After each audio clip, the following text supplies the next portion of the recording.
So, you have a fascinating story, and I wanted to start right out by just getting you to tell us, how did you get into the music business? Well, my first job in the business was in 1979, and I started in the mailroom at Warner Brothers Records. Excellent. And from there, you moved up.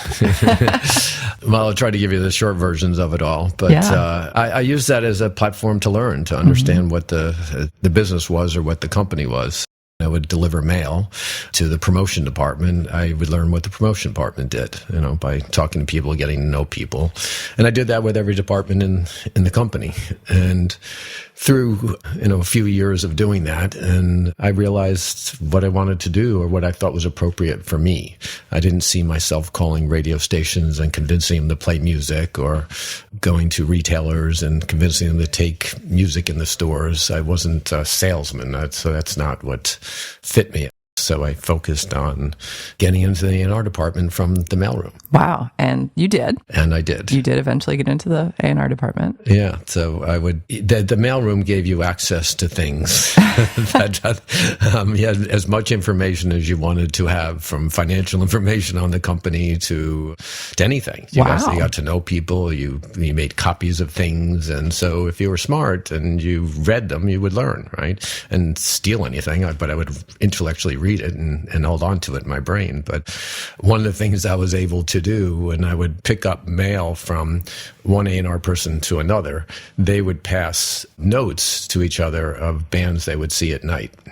So there just happened to be a copy machine between one office to the other, and I would make a copy for myself, and then I would go out at night and see the bands that they were looking at and make my own notes. Oh, wow. Right? And then and I would get a better feel for what was the difference between what got signed or what didn't get signed, and what the thinking or the feeling was around it, and then apply my own instincts to it, to myself. I would just do that. And so that paid off.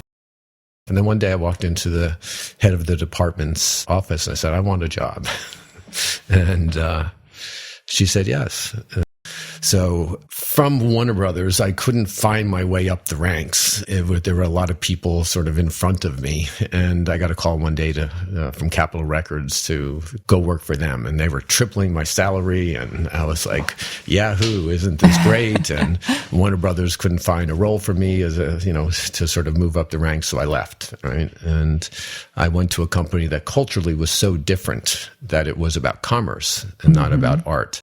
And then I became the head of the A&R department at Capitol. My boss and I at the time hit political difficulties with new senior management at corporate, and they fired me. So is that when you went back to Warner at that point? No, there's still a lot in between. Being a out-of-work A&R person in our business is not a good thing, because our business follows heat, right? And if you lose your job, that's considered cold. And if you're cold, people don't call you. Right. So no one would return my phone calls, and after done a lot of great work. And Bonnie Raitt won her 5 Grammys for Nick of Time a few months later after they let me go. And the phone started ringing because she thanked me on the podium when she won her Grammys. Awesome. So that was nice payback. And this man, Ted Field, called, or his representative called, and so it was a man who wanted to start a record company, and that was Interscope Records. Wow. Right. So I joined him, and this other guy, John McLean, joined him, and Jimmy Iovine joined him, and the 4 of us set out to start Interscope Records. And that was in 1990. And John McLean and myself were the A&R guys. We were the guys finding the music. So if Jimmy Iovine, Ted Field, John McLean, or myself wanted to sign something, we were empowered to go make it happen. And there wasn't anything in between us. And it was the most lethal thing I've ever felt.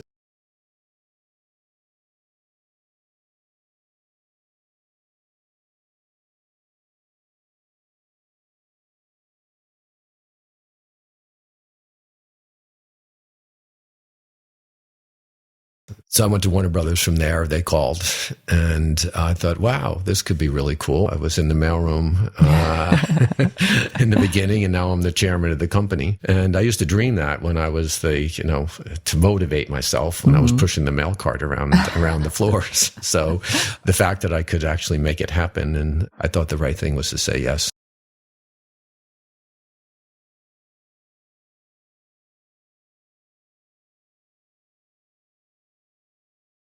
somewhere around 2000, we sold Interscope, and we kind of all went our separate ways. The four of us went our separate ways.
So let's talk a little bit about your A&R philosophy, because I think that's one of the things that makes you, I mean, you've had so many different experiences and you've worked for so many different types of companies. I said, you've had budget constraints, you've had total freedom. Now you run your own independent label. Right. So, you've really done a lot, but still within that, you have this A&R philosophy. Again, going back to Warner Brothers, there was that sort of helped define what my philosophy became, although it evolves over time. And, that there's, as you go through changes in the business or that, you probably adapt a bit to what your philosophies are.